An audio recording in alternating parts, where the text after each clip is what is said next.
wabarakatuh. Halo teman-teman, perkenalkan nama saya Isma Maula Umadatul Aziroh dari Institut Agama Islam Negeri Kediri, Fakultas Tarbiyah, Program Studi Pendidikan Agama Islam. Nah, kali ini saya akan membahas mengenai judul saya, yaitu strategi active learning mengoptimalkan aktivitas siswa dalam belajar.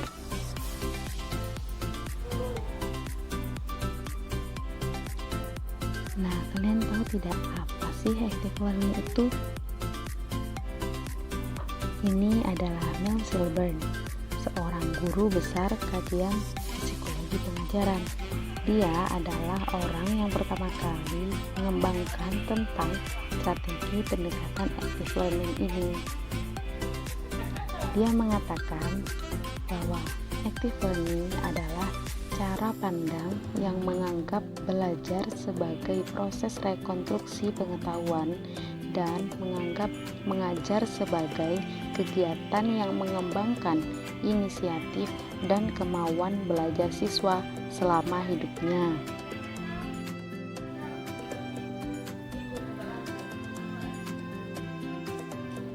Konfusius adalah seorang guru atau orang bijak yang terkenal dan juga seorang filsuf sosial Tiongkok. Dia pernah berkata, "What I hear, I forget. What I see, I remember. What I do, I understand." Kemudian kata-kata tersebut dikembangkan oleh Mel Silberman bahwa apa yang saya dengar, saya lupa. Jadi, kelajuan bicara guru dengan kadar kata yang didengar oleh siswa itu berbeda, karena pelajar banyak berpikir saat mereka mendengarkan. Kemudian, apa yang saya lihat, saya ingat. Jika auditori ditambahkan dengan visual pada pembelajaran, maka hal itu dapat menambahkan daya ingat pada siswa. Kemudian, apa yang saya dengar, lihat, dan tanyakan tentang hal itu atau mendiskusikannya dengan teman, maka saya akan memahaminya. Kemudian, apa yang saya dengar, yang saya lihat, yang saya perbincangkan, dan saya melakukannya, maka saya akan memperoleh pengetahuan dan kemahiran. Kemudian, apa yang saya ajarkan kepada orang lain, maka saya akan menguasainya.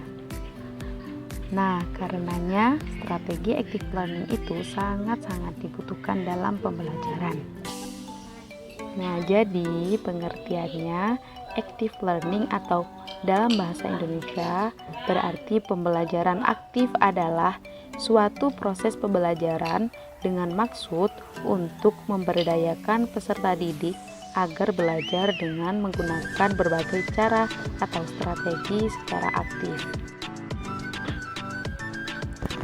Nah, Mel Silberman mengemukakan 101 bentuk metode yang dapat digunakan dalam pembelajaran aktif. Semuanya itu dapat diterapkan dalam pembelajaran di kelas sesuai dengan jenis materi dan tujuan yang diharapkan dapat dicapai oleh siswa. Kemudian di sini saya akan menjelaskan beberapa contoh pembelajaran yang sering kali digunakan dalam pembelajaran pada kurikulum 2013.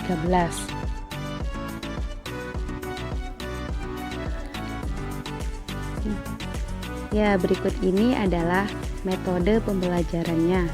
Yang pertama adalah synergetic teaching, artinya pengajaran sinergetik. Kemudian ada active debate atau debat aktif. Kemudian ada jigsaw learning, belajar model jigsaw. Ada information search, artinya mencari informasi. Index card match. Selanjutnya ada card sort atau menyortir kartu. Konsep mapping, peta konsep. Ada role play atau bermain peran. Kemudian ada everyone is teacher here, artinya semua adalah pendidik. Oke, yang pertama adalah synergetic teaching. Metode ini dimaksudkan untuk memberi kesempatan kepada siswa membandingkan pengalaman-pengalaman yang telah mereka peroleh dengan teknik berbeda yang mereka miliki. Jadi, metode ini dilakukan dengan membentuk siswa menjadi dua kelompok dan memberikan metode pembelajaran yang berbeda antar kelompok, kemudian mencocokkan hasilnya. Selanjutnya ada debate active. Strategi ini mendorong pemikiran dan perenungan, terutama kalau peserta didik diharapkan mempertahankan pendapat yang bertentangan dengan keyakinannya sendiri. Strategi ini dapat diterapkan kalau guru hendak menyajikan topik yang menimbulkan pro kontra dalam mengungkapkan argumentasinya. Banyak kecakapan hidup yang dapat dilatih dengan strategi ini, antara lain kemampuan berkomunikasi dan mengomunikasikan gagasannya kepada orang lain. Baiklah, selanjutnya ada metode jigsaw learning, strategi kerja kelompok yang terstruktur didasarkan pada kerjasama dan tanggung jawab terhadap materi pelajaran yang ditugaskannya. Dalam penerapannya, siswa tidak saja memahami dan belajar materi yang disediakan, namun juga dituntut untuk bisa menjelaskan materi yang disediakan kepada setiap anggota yang ada di dalam kelompok belajar. Kelebihan strategi ini adalah dapat melibatkan seluruh siswa dan setiap peserta didik memikul suatu tanggung jawab yang signifikan dalam kelompok. Selanjutnya ada true or false. Model ini merupakan aktivitas kolaboratif yang dapat mengajak siswa untuk terlibat dengan materi pembelajaran segera. Hal ini dapat menumbuhkan kerjasama tim, berbagi pengetahuan, dan belajar secara langsung. Metode ini merupakan metode belajar dengan mengkaji kembali materi yang sudah disampaikan dengan bentuk pernyataan. Selanjutnya, information search, suatu cara yang digunakan oleh guru dengan maksud meminta peserta didik untuk menjawab pertanyaan-pertanyaan yang diajukan, baik oleh pendidik maupun peserta didik sendiri.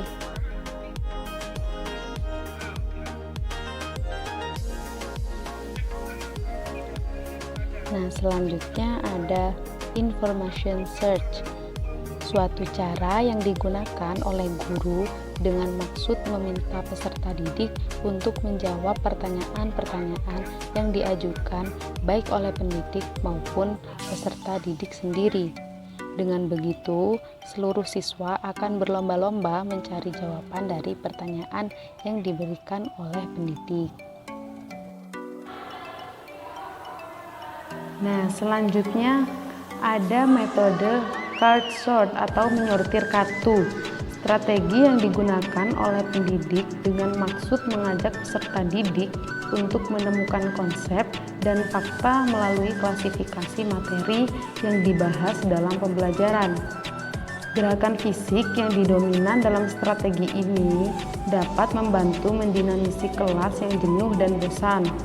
Metode ini dapat digunakan untuk mengaktifkan siswa dalam mempelajari materi yang bersifat konsep, karakteristik, fakta, dan mereview materi. Kemudian ada konsep mapping atau yang biasa dikenal dengan peta konsep. Suatu cara yang digunakan oleh pendidik dengan maksud meminta peserta didik untuk membuat konsep atau kata-kata kunci dari suatu pokok persoalan sebagai rumusan inti pelajaran. Metode ini dapat membantu individu mengingat perkataan dan bacaan, meningkatkan pemahaman terhadap materi, membantu mengorganisasikan materi, dan memberi wawasan baru. Individu merekam informasi melalui simbol, gambar, arti emosional, dan warna. Mekanisme ini sama persis dengan cara otak memproses berbagai informasi yang masuk. Oke, selanjutnya ada metode role play atau bermain peran. Strategi pembelajaran ini sebagai bagian dari simulasi yang diarahkan untuk mengkreasi peristiwa sejarah, mengkreasi peristiwa-peristiwa aktual, atau kejadian-kejadian yang mungkin muncul pada masa mendatang. Dalam metode ini, secara tidak langsung, dalam diri siswa akan tertanam sikap toleransi dan mudah memahami sudut pandang orang lain akibat dari peran yang dimilikinya dalam penerapan metode.